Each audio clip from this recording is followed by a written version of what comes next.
جناب اسپیکر، فاضل ممبر نے جو سینٹ کی ریکمنڈیشنز کا تذکرہ کیا ہے، میں سب سے پہلے آپ کی اجازت سے سینٹ آف پاکستان کا شکریہ ادا کرنا چاہوں گا کہ انہوں نے بجٹ پر سیر حاصل گفتگو کی اور اپنی سفارشات قومی اسمبلی کو بھیجیں، کیونکہ یہ بل ان کے زمرے میں آتا نہیں ہے، یہ اختیار اس ایوان کا ہے اس پر اپنی رائے اور اپنی آراء قائم کرنا، لیکن ان کی سفارشات ہیں کیونکہ وہ فیڈریشن کی نمائندگی کرتے ہیں، ہم ان کی سفارشات کو اہمیت دینا چاہتے ہیں۔ جناب والا، فاضل ممبر نے سندھ سے جن کا تعلق ہے، آپ نے 2-3 اہم نقطوں کی طرف اس ایوان کی توجہ دلائی اور میں مختصراً اس کا جواب دینا چاہوں گا۔ آپ نے ذکر کیا چیک ڈیمز کا، خاص طور پر ان علاقوں سے بلوچستان کا۔ مقصی صاحب بہت ڈسٹ پہ جا رہے تھے، میں غور سے دیکھ رہا تھا۔ بالکل بلوچستان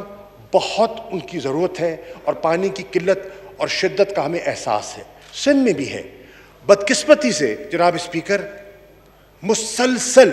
حکومتوں نے پانی کو وہ اہمیت نہیں دی جو ہمیں دینی چاہیے تھی، اور پاکستان جو ایک زمانے میں واٹر ایفلوئنٹ کنٹری ہوا کرتا تھا، آج واٹر سکیئرس کنٹری کی زد میں آ چکا ہے۔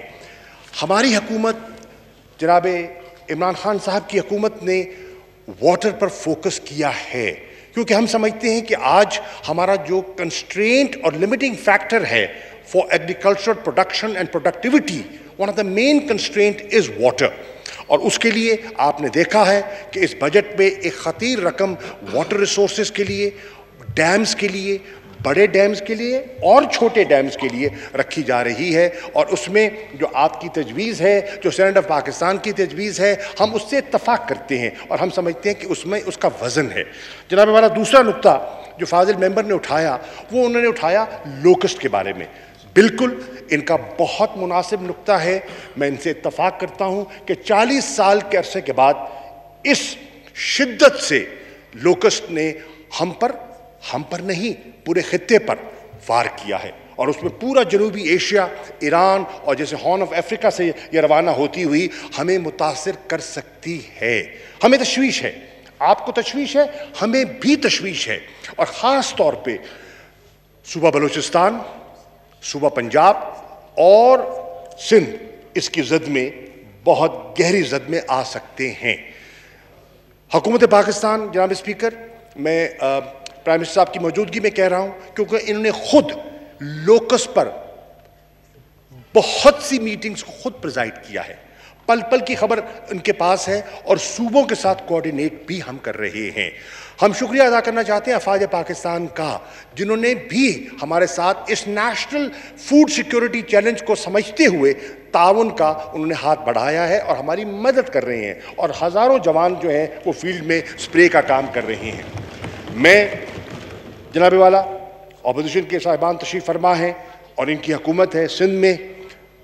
میں خاص طور پہ ان سے درخواست کروں گا کہ یہ ایک قومی چیلنج ہے، اور یہاں ہم پارٹیزن انٹرسٹ سے بالا تر ہو کر نیشنل انٹرسٹ، فوڈ سیکیورٹی کے انٹرسٹ کو سامنے رکھتے ہوئے ہمیں مل کر اس کا مقابلہ کرنا چاہیے۔ یہ ایک مربوط پروگرام ہمیں چاہیے، اور ایک قومی ہمیں حکمت عملی چاہیے، اور حکومت پاکستان نے، پی ٹی آئی کی گورنمنٹ نے اپنے حلیفوں کے ساتھ ایک مربوط کمپریہنسو پلان مرتب کر لیا ہے کہ جیسے منسٹر فار فوڈ سیکیورٹی کہہ چکے ہیں، ہم نے پلان ان پلیس ہے۔ آپ نے خدشہ ظاہر کیا وسائل کا، میں آپ کو اور اس ایوان کو اشور کرنا چاہتا ہوں کہ لوکس کے چیلنج سے نبرد آزما ہونے کے لیے انشاءاللہ وسائل کی کمی نہیں آئے گی، اور ہمیں جو کرنا پڑا ہم اس کو کریں گے، کیونکہ ہمیں پتہ ہے کہ فوڈ سیکیورٹی کی ہمارے لوگوں کے لیے اس کی کیا اہمیت ہے۔ آپ نے پھر ذکر کیا ابھی فرٹیلائزر کا اور سبسڈی کا۔ ہم سمجھتے ہیں اور جانتے ہیں کہ اس کووڈ انوائرمنٹ میں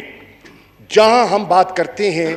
لائیولی ہوڈز کے بچانے کے لیے، تو ہمیں احساس ہے کہ ہماری معیشت کا بہت بڑا حصہ بلا واسطہ زراعت سے منسلک ہے، اور ان کی پروڈکٹیوٹی جو ہے ہمیں عزیز ہے، اور فاسفیٹک فرٹیلائزرز جو ہیں وہ ڈائریکٹ امپیکٹ کرتے ہیں پروڈکٹیوٹی پر۔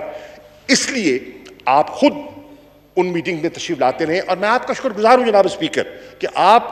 اپنی مصروفیات کے باوجود خود چیئر کرتے ہیں میٹنگز کو اور آپ زراعت کو اہمیت دے رہے ہیں. زراعت میں بتانا چاہتا ہوں اس حکومت کی ترجیحات میں سے ایک ترجیح ہے اور جو 3 سیکٹرز وزیر اعظم کی پرائیورٹی لسٹ میں ہیں اس میں زراعت ایک سیکٹر ہے جو پرائیورٹی لسٹ پہ ہے اور فرٹیلائزر سبسڈی جو ہے وہ ہم بحث کر رہے ہیں. دیکھنا یہ ہے کہ اس کی ڈسٹریبیوشن کا میکانزم کیا ہونا چاہیے اور اس کو شفاف طریقے سے ہم کیسے بانٹیں. جیسے احساس کا پروگرام شفاف طریقے سے بانٹا گیا, آج کوئی انگلی نہیں اٹھا رہا. اس طرح ہم چاہتے ہیں کہ جو فرٹیلائزر کی سبسڈی ہے آپ کی مشاورت کے ساتھ, آپ کے انپٹ کے ساتھ ہم شفاف طریقے سے بانٹنا چاہتے ہیں اور انشاءاللہ بانٹیں گے.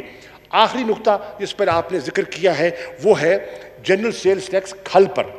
جو لاگو کیا گیا تھا. یہ ای سی میں بھی زیر بحث آ چکا ہے اور ای سی بھی اس پر متفق ہو چکی ہے کہ یہ غیر ضروری ہے. اور آپ کے علم میں ہے, آپ کی صدارت میں جو کاٹن کمیٹی سے بات کر رہی تھی اس پر ایک متفقہ قرارداد بھی سامنے آئی ہے. میں بالکل ہمارے جو ایڈوائزر فائنینس کے ان کی خدمت میں بھی عرض کروں گا کہ اس پر ہمیں غور کرنا چاہیے, کیونکہ اس کی آڑ میں جو ہمارا ایک کارخانے دار طبقہ ہے وہ کاشتکار سے اس کی پھٹی کی قیمت میں کٹوتی کر دیتا ہے. آگے ٹرانسفر کرے نہ کرے لیکن کاشتکار کی پھٹی کی قیمت ایک ہے لنٹ اور ایک ہے seed cotton, and you know the difference what I am talking about. So وہ لنٹ پہ تو جو کرتا ہے سیڈ کاٹن پر کاشتکار کو اس کی زد میں لے آتا ہے. اور اگر ہم اس پر نظر ثانی کر دیتے ہیں تو انشاءاللہ کاشتکار کو فائدہ ہوگا. یہاں بھی میں عرض کرتا چلوں اور ایوان کو مطلع کرتا چلوں کہ وزیر اعظم عمران خان نے اس پر کئی میٹنگز کر چکے ہیں کہ کس طرح وہ ایریا جو کاٹن کا ہم نے بتدریج پچھلے 20 سالوں میں اور خاص طور پہ پچھلے 10 سالوں میں ہم نے لوز کیا ہے فرام کاٹن ٹو شوگر, اس کی وجوہات کیا تھی اور کس طرح ہم نے دیکھنا ہے کہ every ton of cotton produce and every ton of sugar produce, اگر ہم اس کو ویلیو کریں تو ملک کے مفاد میں کیا ہے. ہم سمجھتے ہیں کہ every ton of cotton produce is better than every ton of sugar produce for Pakistan, for your exports, آپ کے لیے فار امپلائمنٹ جنریشن اس کا فائدہ ہے. چنانچہ میں سینٹ کا اور آپ کا شکریہ ادا کرتے ہوئے یہ آپ کو باور کرانا چاہتا ہوں کہ سینٹ آف پاکستان ہمارا ایک ادارہ ہے جو پاکستان کے وفاق کی نمائندگی کرتا ہے. ہم ان کی ہر مناسب تجویز کو اہمیت دیں گے. شکریہ.